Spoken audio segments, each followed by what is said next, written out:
You're listening to Hashtag No Filter with Zack Peter. That's me, your naturally platinum blonde pop culture connoisseur. I'm the reality TV junkie, self-improvement addict, and host with only the hottest tea spilled fresh weekly. For more hot takes, go and give me a follow at Just Plain Zack. I always keep it funny and I always keep it cute. And if you're like me and you want to stay up to date with the latest reality tea, go and give us a follow at No Filter with Zack on the Instagram. Or you can always join our private Facebook group. The link is in the description below. Today, well, whenever you're listening to this, hopefully it's in the evening, but if it isn't, hopefully you're fully stocked on some no-filter wine. I like to call it my Housewives watching wine because it's the wine that I drink when I'm watching The Real Housewives, or really any reality show. I've been binging a lot of stuff on Netflix lately and Hulu and all over the place. So if you need something to sip while you're binging the latest good reality TV tea, then I hope you get some no-filter wine. Like I said, I like to call it my Housewives watching wine. It's available at nofilterwine.com. It is a fizzy, light, crisp white wine and a fizzy, light, crisp rosé, both perfect for summer, perfect poolside, perfect as a pregame going out. Great gift to give to your Real Housewives besties that love watching the shows because we have 4 fun designs and they're all inspired by some of the most iconic Housewives moments. This week I've got out, I'm not going out tonight, I'm disengaging. It's a lovely white wine. 13% alcohol by volume, less than a gram of sugar. And I have out the I'm not going out tonight, I'm disengaging wine because of this week's guest. I have on Meredith Marks from The Real Housewives of Salt Lake City. She's going to be on the podcast this Wednesday, so get ready for that. If you haven't done so yet, go and send me your questions for Meredith so I can ask her them. It's going to be a juicy one. This is the first interview she's done since Jed Shaw's pled guilty. So get ready for that. This Wednesday, the interview will be airing. And the next week, I've got on Jenny McCarthy-Wahlberg from Judge on The Masked Singer, amongst other things. The View, Singled Out, if you used to watch Singled Out on MTV back in the day. Huge influential person in the world of autism, written several New York Times bestselling books. I used to work with her, used to run her foundation back in the day, so it'll be nice to sit down and catch up with Jenny. That's going to be an actual in-person sit-down interview, so I'm excited for that one.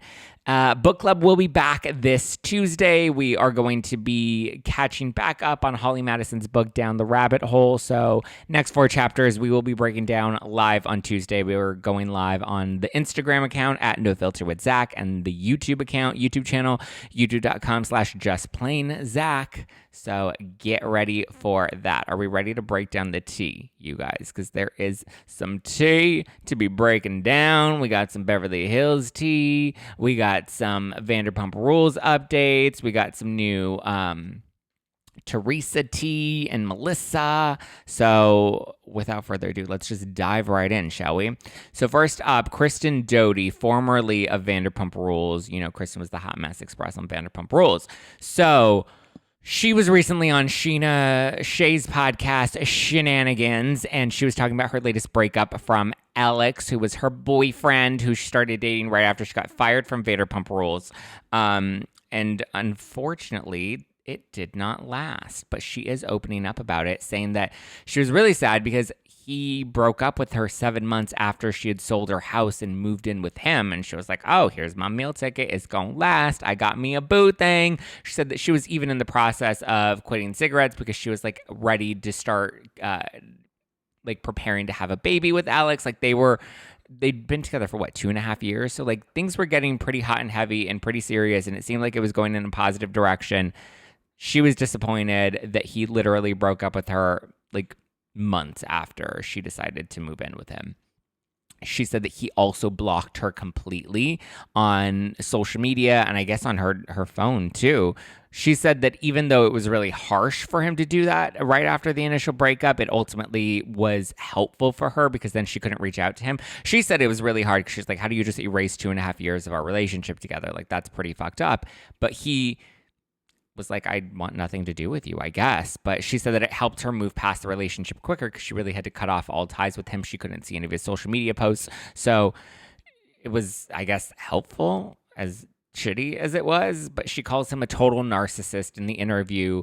I feel like it's a little trendy to use that word. Oh, he was a narcissist. She's a narcissist. He's a total narcissist. I feel like narcissist and the word toxic are terms that we use as like great deflection because I think we all actually... I was having this conversation with a friend of mine that used to be, or that is a therapist, but I was talking to her about it because I was texting her and I was like, do you think I'm a narcissist? And she's like, I don't think you're a narcissist, because narcissists typically don't think that they're narcissists. They just are narcissists. And if you are thinking that and asking this question, that's a pretty clear indicator that you're probably not a narcissist. And I was like, okay, bitch, calm down with your psychology degree. But anyway, I think we like to use the term narcissist. I think it's the popular term right now. I don't think that like 70% of the population happens to be a narcissist. I don't know the actual statistics on narcissism, but she was telling me that it is possible for people to have narcissistic traits without necessarily being a full-on narcissist. Because I had gotten in a disagreement with someone recently, and I was like, oh, is this person a total narcissist? And I was like, you know, I'm actually going to look up what that means, what that term actually is, because people use it so loosely. I looked it up and I was like, oh, maybe all of these traits don't describe this person, but I actually think some of these traits describe me. And so that's why I texted her and I was like, am I a narcissist? And she's like, no, you're not a narcissist, but people do have narcissistic traits. You know, it's also like, I think we're so quick to put labels on things and to diagnose things. That's why like WebMD and like internet diagnoses are very dangerous and bad and problematic. That's another fun word people like to use. But I think my point being, I think people like to use the word narcissist or the word toxic to be like, that relationship was toxic. That guy was toxic. My ex is toxic. That friendship was toxic. When we like to use that to offload any sort of responsibility that we also need to be taking accountability for ourselves. If I ever get in a disagreement with somebody or in a fight with somebody or there's a falling out of some sort, I always like to look at my role in it as well, because I don't think that it's entirely one person's fault. Sure, there are instances where that can happen, but I've noticed things where I've attracted very selfish people into my life, or people that are, you know, possibly self-absorbed. I wouldn't label them as full-on narcissists, but I did attract, you know, where they definitely seem to be the more important person in the relationship with myself and that person, in friendships, business relationships, all that sorts of stuff, all those types of relationships, And I had to really look inward and be like, okay, well, what am I, like, how is it that I keep attracting this same type of person? And then I realized, oh, there's an actual, like, deeply embedded, like, wound in me that I haven't fully healed. You know, I tend to think that I don't have as much worth as the people that I engage in these relationships with. And that's why I allow them to take center stage, because it then keeps me at a lower level. You know, Kelly Ben Simone's up here and me, Bethany Frankel, I'm down here. And that's kind of how I would go into relationships, thinking they have more value than me. And that was a fucked up, you know, sort of behavior pattern that I had to work on. And it's not necessarily other people's faults. Yes, some of those situations could have been a little toxic. Yes, some of them, you know, maybe the other person was a little more self-absorbed, but I don't think I was as good as asserting my needs or knowing what I want or really understanding my worth or my value. And so I wasn't showing up to the table as the person that I am today with the lessons that I've learned now. And I think it's very easy to just dismiss people as toxic or situations as toxic without actually exploring, well, what was it that made it toxic? Because look, the reality is there aren't just a bunch of psychopaths. I mean, yeah, there are a bunch of psychopaths, but every single person that you bring into your life is not just a psychopath narcissist. You know, we all have bad traits. I like to say I don't think humans are good or bad. I think we're equal parts good and bad. And it's, you know, whatever we decide to show up as in that moment on that day. You know, I'm a good person and I'm a bad person. That's why I'm pretty sure people have great stories of me in their lives, and also have terrible stories where I'm sure they label me a narcissist or say I'm a toxic person or whatever they want to call me. You know, but it takes two to tango. And my point is, we use these words, narcissist and toxic, I think a little too often. And it's a deflection and a way for us to project our own bullshit onto somebody else and be like, well, the reason this didn't work out is all their fault. They're just a narcissist. They're just self-absorbed. But we don't realize the problematic behavior that we brought to that relationship as well.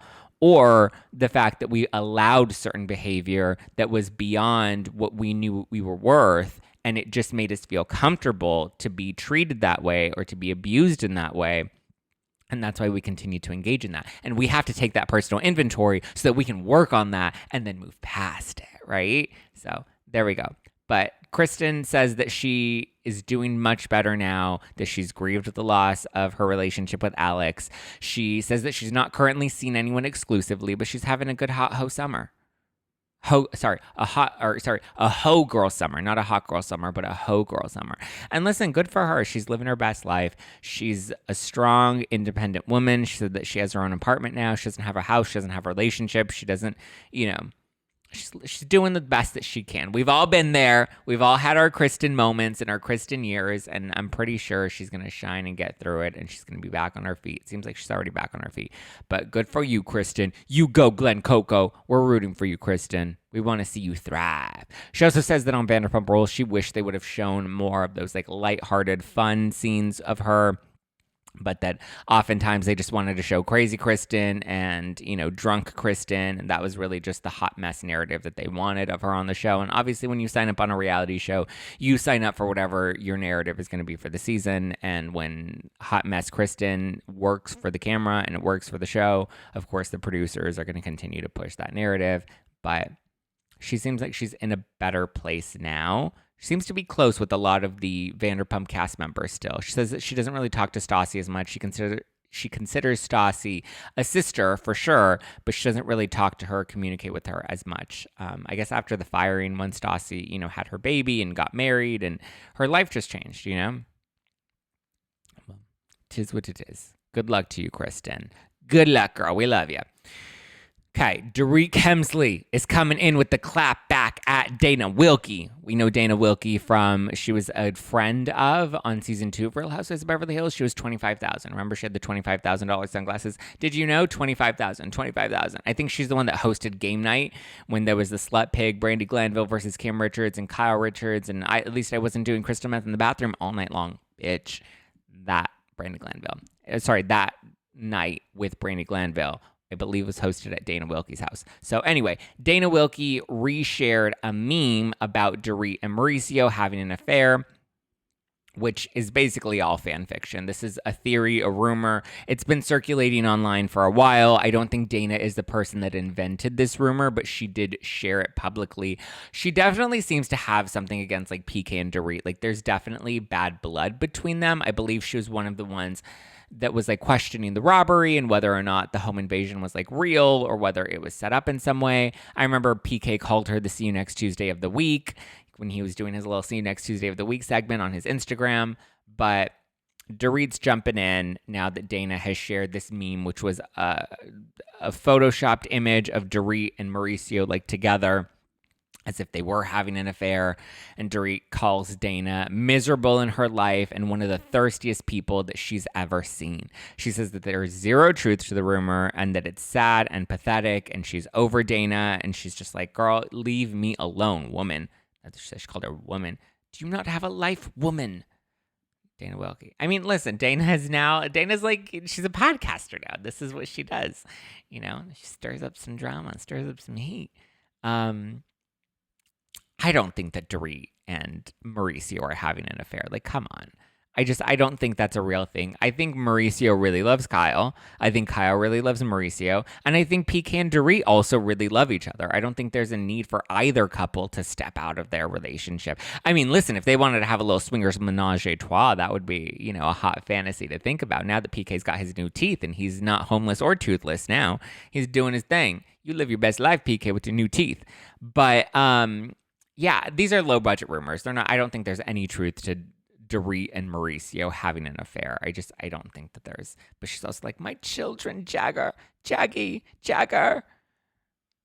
moves like Jagger. I got the moves like Jagger. But yeah, we're classifying this rumor under low budget tea. Period. Was Melissa Gorga actually invited to be a bridesmaid in Teresa Giudice's wedding to Louis?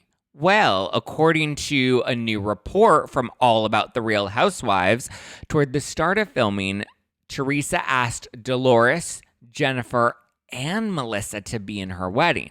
And so we know initially Melissa was not asked, which caused major tension, and it was like a thing at the last reunion. Joe Gorga said that he was barely even asked to be in the wedding, and his kids weren't asked to participate in any sort of way. Apparently, Melissa told Teresa after Teresa invited her to be a bridesmaid, she told her, nope, stick to your original decision to not have me in your wedding. I'm declining this offer. Thank you, but I don't want to walk in your wedding. I'll attend. I'll support you. I'll, throw rice at your wedding. I'll do whatever, but I don't want to be a bridesmaid. You already made your decision. I don't need you to go back on it now. You already decided that you didn't want me to be a bridesmaid in your wedding, and I don't need a pity invite. So Dolores, why she even agreed is wild to me, considering that wasn't she originally left out of what was the bridal shower or the engagement party? There was some sort of party. Remember that Dolores was not invited to, and what was it? Because Dina Manzo was there, and I remember Teresa originally said that Dolores wasn't invited because she was single at the time, and it was only for couples. There was some dumb reason and excuse, but I mean, if there's anything about Dolores, she is loyal. That is one thing about her. She's loyal. She's a ride or die. Even when you're not loyal to her, she's still loyal back to you. And Jennifer, of course, we all know she was going to decline an offer to be in Teresa's fairy tale wedding and be a part of Teresa's fairy tale spinoff, which I don't think is a full-on spinoff. I know I use the term spinoff often, and people are like, what? Teresa got a spinoff? What? And their heads are going to explode, but I don't think it's a full-on spinoff show with 12 episodes. It's not like a Kim Zolciak spinoff show where she had multiple seasons and multiple episodes.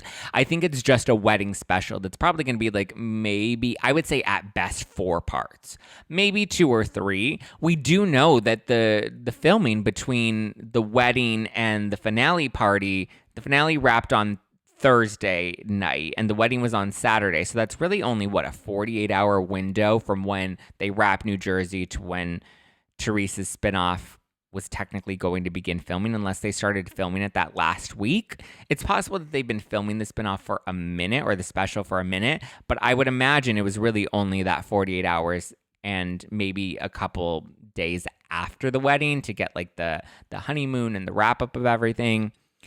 Because obviously everything else is going to be featured on Real Housewives of New Jersey. And so I would imagine that the whole season is going to lead up to the wedding. And then as we get to the finale of Real Housewives of New Jersey, then they'll promote Teresa's spinoff, and we'll get that special at the end of the Jersey season, because it wouldn't make sense for them to air it before then. But then again, they have some questionable decisions. I don't know. Who knows? But of course, Jennifer wasn't going to pass up on that one. Do you think that Melissa was asked to be in the wedding? Do you think that these rumors are true? Melissa was asked with Dolores and with Jennifer, because at first everyone was like, what? She invited Dolores and Jennifer and still didn't invite Melissa? Now it seems, according to a source reported by All About the Real Housewives, that Melissa was indeed asked at the same time that Dolores and Jennifer were asked, and she declined. Do you believe that she was asked? And if you were her, would you decline? I think I would decline if I were Melissa. I don't think I would walk in the wedding, because I would be like, you didn't want me in the wedding. It's clear that you don't really like me. I don't really like you either, but you are still my husband's sister, so I'll support you. You're still the aunt to my kids, so I will support you. I will attend the wedding. I'll clap. I'll smile. I'll take a photo and say congratulations on Instagram, but I don't think I need to be in your wedding. If I'm an afterthought and I wasn't originally somebody that you wanted in your wedding and somebody that you envisioned being by your side on your special day, then I don't need to be there. We don't need to play the game. We don't need to play pretend. It's cool.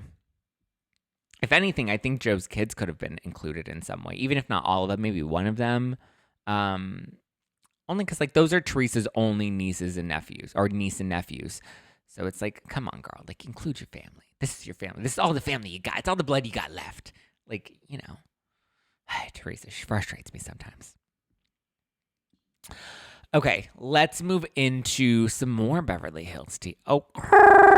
So Sheree Zampino is saying that she warned Garcelle about Sutton. Say what? So we know Erika told Garcelle this season that she believes that Sutton is a liability, and the women are like, you need to be careful with Sutton. She doesn't really think sometimes. She kind of just like says these crazy things and then puts herself in these bad situations. Well, anyway, Sheree was talking to our boy Evan Real over at Page 6, and she was saying that she was concerned about Sutton too, and that she warned Garcelle even before she knew that Erika brought it up on camera. So she said she didn't know Erika had brought this concern to Garcelle. She had separately brought this concern up to Garcelle. She said that Sutton is the common denominator in a lot of these issues with the other women, and that she thinks that Sutton's bravado stems from the fact that she knows that she has Garcelle in her court to defend her. And listen, Garcelle has a lot of conviction. Garcelle, she stands very true to her word. She has a very strong personality, a very strong presence on the show. So I'm sure having someone like that in your court is reassuring for Sutton. Like Kyle is a little more, she's not as strong and won't come to your defense as intensely. Whereas Garcelle has a very strong, like when Garcelle is sitting at the table, like she makes her presence known, and she has just that conviction just in the way that she carries herself that like you don't miss Garcelle. Kyle can fade in the background. Dorit can fade into the background. Eric, I think, also has that very big, strong personality, as does Rinna, but I wouldn't say Rinna. Like, I don't know. I think, Garcelle very much is a confident, she's like, I'm a strong, independent woman and you're going to know it. And when you have someone like that, like that's the type of person you want in your court because they can also have, an argument with you and not necessarily get very emotional because they can still kind of hold their composure. Those are the ones that are strong. Whereas Sutton gets very emotional and very like erratic and kind of all over the place. And she loses her composure very easily. But, I think there is some truth to that in the sense that Sutton really does, feel brave because she has Garcelle, who's her tough buddy right next to her. And she knows that Garcelle's going to have her back. And she knows Garcelle can check these women and put them in their place. So interesting to hear that Sheree also expressed this concern, knowing that, because I saw a lot of people on Instagram and on Twitter started to come for Sheree and were like, oh, well, she's just thirsty and she's just this and she's just that. But it's also just like, but Sheree is actually Garcelle's friend. Sheree's not a full-time diamond holder on the show. Sheree was Garcelle's friend before the show. So I actually think there's a lot more weight when this concern comes from Sheree rather than coming from Erika, because Erika isn't as close to Garcelle, and that I can understand why people were skeptical of Erika bringing up the liability comment to Garcelle on the show. I can understand the skepticism around that.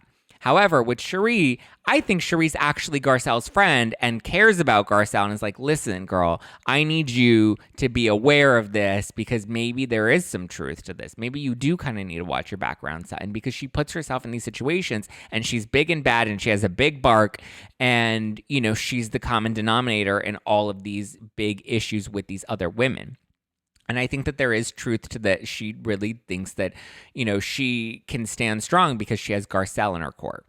So now, I've also heard that part of the concern that came up to Garcelle was also in relation to Sutton's drinking. Apparently the women not only discussed Erika's drinking on camera, but that Sutton's drinking was also called into question on camera by some of the other women.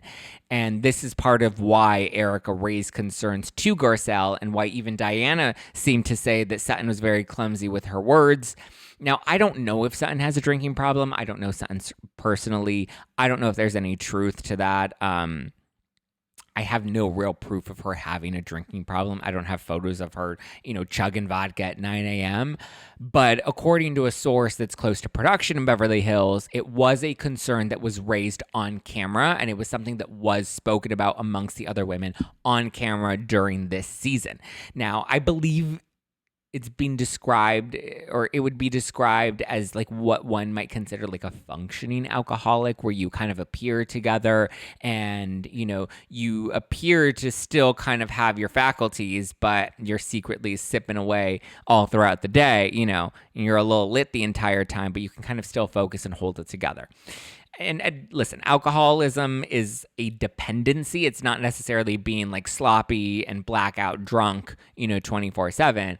I have relatives that were alcoholics or functioning alcoholics. It definitely runs in my family.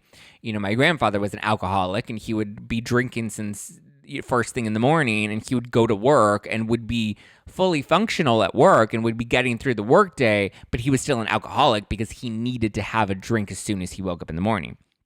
So in terms of Sutton, who knows? I can't say that I've necessarily gotten the impression from Sutton from what we've seen on the show, but it's possible that this was edited out. If the women were talking about it on camera, then I would imagine, like, if that didn't fit whatever the storyline was for the season, this could also be why we have Erika in the trailer say, if we're going to talk about Erika's behavior, then we need to talk about everybody's behavior.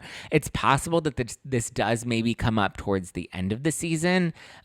Unclear as to when the women talk about Sutton's drinking and when it was brought up and how it was possibly edited out or whatever.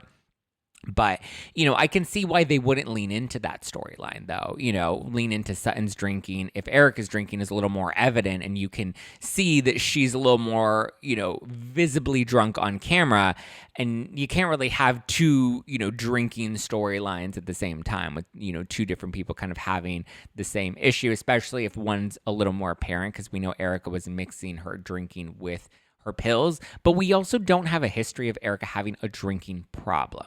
You know what I mean?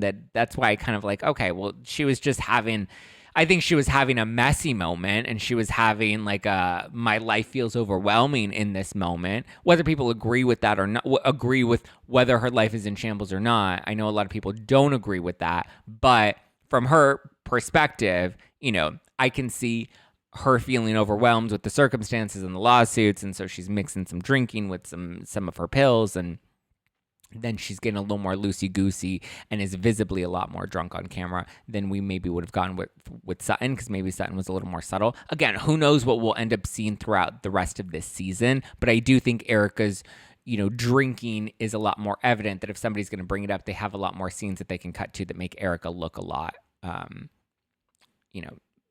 one storyline's a little more apparent. If you have to pick one, Erika or Sutton, and these are the conversations that are happening, I think it's only natural to lean into Erika's, because hers is a little more, not her drinking problem, but her being drunk on camera is a little more apparent.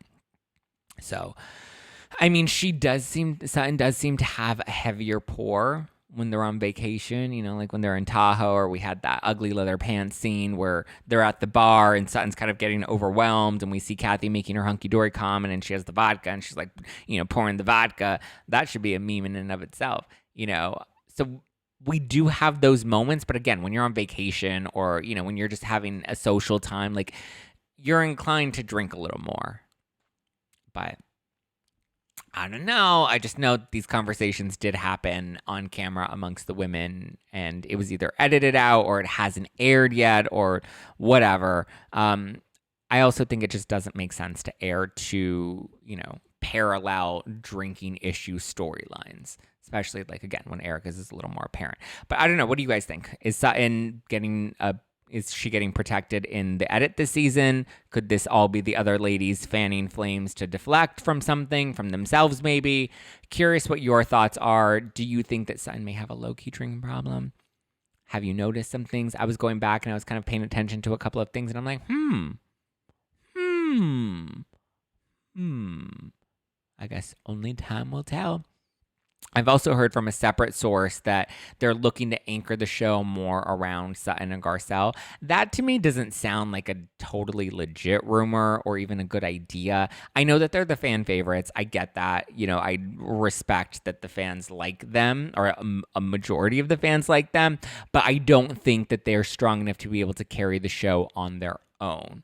Their storylines haven't been as rich. I think they're the best when they have a stronger antagonist against them, or not against them, but on opposite side, opposition to them, opposed to them. I don't know what the word is, but where they get to play the role of the protagonist, but they have a bigger personality that's the antagonist that they can come for, especially when you're a fan favorite and you're poking at one of the villains that the fans don't like. It's very easy to win people over in that sense. Like Rinna or Kyle or Erika. Those are polarizing antagonists that are very easy to poke at, and the fans are like, yeah, we love it. Yeah, flash my titties like I'm a fun time like Heather Gay.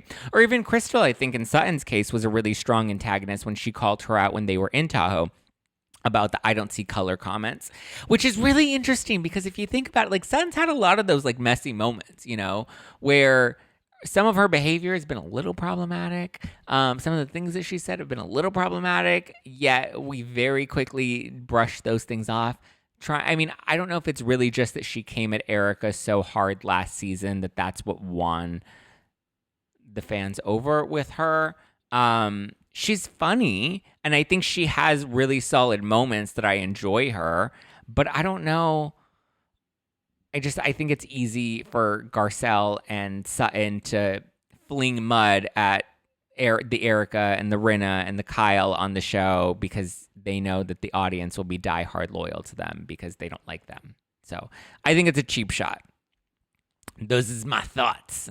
Tell me yours. Let me know in the comments below. Boy, what a vibe. What a vibe, what a vibe, what a vibe. Like I said, I have Meredith Marks on the podcast this Wednesday. You best believe I'm going to ask her about Jen Shah. So get ready for that. Jenny McCarthy's going to be on the podcast next week, so get ready for that. Book Club is back this Tuesday. I will be going live again this Thursday, as I do every Thursday, so get ready for that. I also went to Dr. Jen Armstrong from The Real Housewives of Orange County. She did say that she was half relieved and half disappointed to not be asked back on Real Housewives of Orange County. But apparently she's filming still. Probably not as like an official friend of, or maybe she does have a friend of contract. I'm not really sure. But she did share with me that she has been, or that she filmed a scene recently and has been talking about filming something recently for the new season. So we may see Dr. Jen pop in and around. I don't know if Noella is going to be back at all in any capacity, but we do know we have Heather Dubrow, Shannon Bedore, Emily and Gina. We have Taylor Armstrong joining the mix. Tamara Judge is back full time. So OC does look like it's going to be picking up quite a bit. Kelly Dodd also revealed that she was supposed to film a scene, I think, last season. She was supposed to film for the show, or there was something that she was supposed to do with, I think, Emily and maybe Heather. No, definitely not Heather. It was I want to say it was Emily and somebody else that she was going to film with. And then the producers were like, nah, we don't want to film with you. And so they kind of like cut her out of that. Interesting. But yeah, we shall see. We shall see. I know Kelly Dodd just did an interview with Jacques on the Unpopular podcast. I haven't listened to it yet. He did give me some of the highlights and the recaps, so I'll probably give it a listen to this week. If you guys haven't and you're interested, I definitely think you should give it a try. Kelly Dodd. I like me some Kelly Dodd. I think she's great TV.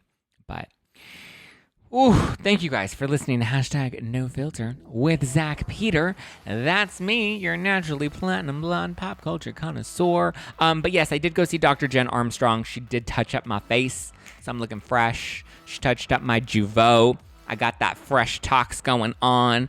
Little fresh tox in the forehead and the glabella and between the eyes. And we did a little eyebrow lift, just like a slight eyebrow lift, just kind of open up the eyes a bit. We did the mouth, the nose. The nose, I think, is my favorite. My new favorite thing to Botox because it just like contours and slims the nose and like, it's amazing. I love Dr. Jen. I did post a video on my Instagram account today, so you can check that out with Dr. Jen. And shout out to Evelis and Jeuveau. Love me some Jeuveau. Keeps my face looking fresh. And Evelis was very gracious enough to host Dr. Jen and I last week. So get a sneak peek at that on my Instagram account right now. Give me a follow at Just Plain Zack. Follow the podcast at No Filter with Zack if you want that reality TV tea. And don't miss all new episodes of the podcast every Monday, Wednesday, and Friday. We go live on Instagram and YouTube every Tuesday and Thursday. And don't forget to stock up on some No Filter wine at nofilterwine.com. Must be 21 or older to order. And please sip responsibly. All right, guys. I love you. I appreciate you. And I will talk to you Tuesday for book club. All right. Love you. Mean it. Bye.